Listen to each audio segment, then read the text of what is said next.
I was talking to a guy about that Purge, and I said, listen, the conditioning that's going on with the shows like The Purge, The Walking Dead, it's like The Purge. Let me ask you a question. How many of you, since it's slowly been thrown out in society that, it's like, well, for one night you can just do whatever, kill whoever, and all this.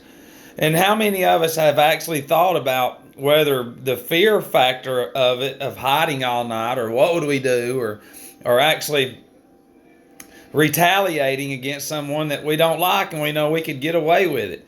Those are those are feelings and emotions that we should never ever think about, ever.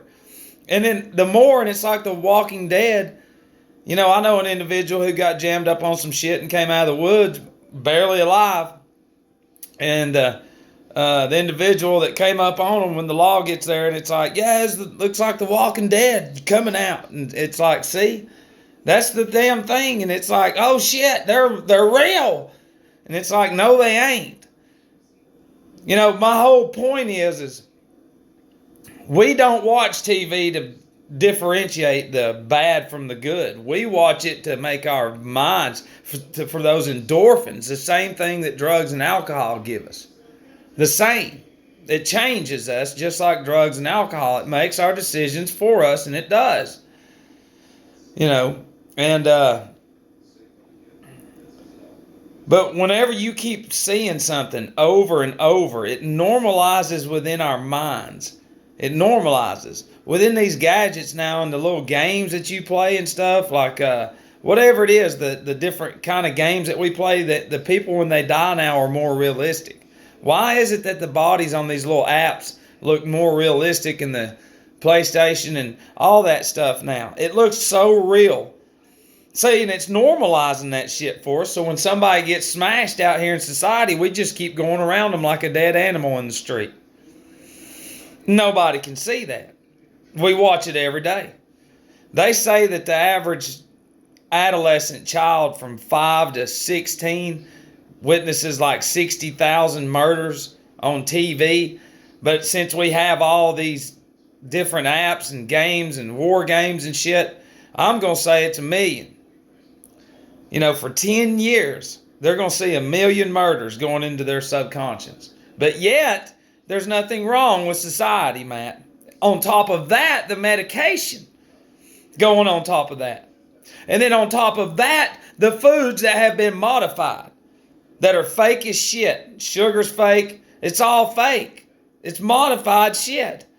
Comes out of plastic and styrofoam and everything. Where we should be making it all out of hemp, but we don't, because everybody's happy with this shit that's going on. It's to a point to where there's no coming back, and there's none. To see it for how it's done, the design, and how they actually do it's insane. It's crazy, but it is, and nobody can see it because it happens so slow. And seeing, if you're religious, Satan, let's say he's 3,000 miles back. And this is over time, every generation's looking back, and it's like, well, he's 2,500 miles. Well, he's still far back. And then they turn around and look, he's 2,000 miles. He's still back there. And then he's 1,000. Then he's 500. And then he's 100 feet. And then it's like, well, hey, did y'all ever get prepared for this? And then before you know it, he's done taking it over. And then if you're not religious, that's how evil works.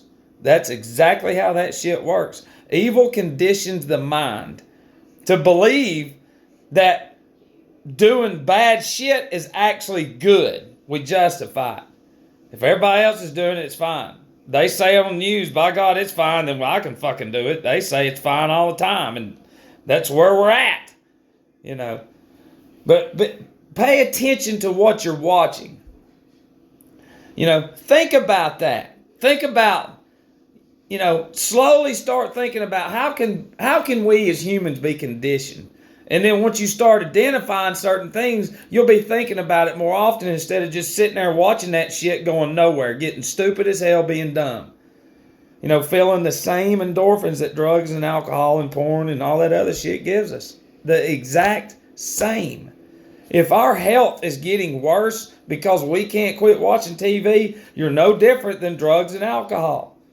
It's the same. And then if you can't quit watching that shit, you're more than likely on all the medications and you don't do anything. And that's by design. Don't let them win.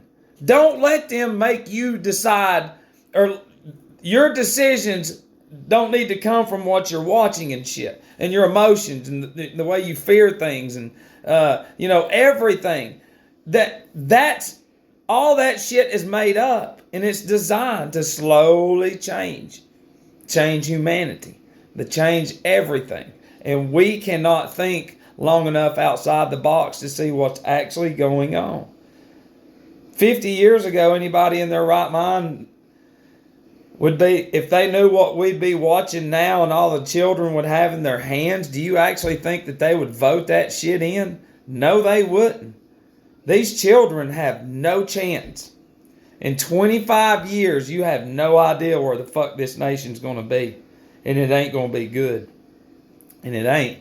You can't have the whole nation growing up with all these gadgets and shit with zero learning time basically throughout the day, except for when they're in school, and then more than likely they're pushed through that shit. They're not made and they're not punished to learn. They're not disciplined to learn. They're not structured to learn like China and all them fucking places. People can make fun of them, but they are smart. The Asians, we fucking do it all. Eat, drink, and be merry is our motto. It's not work, work, work, and hustle. Let's learn and grow towards the heavens, towards the spiritual side, and not partaking in all this shit that is changing our whole perception of everything.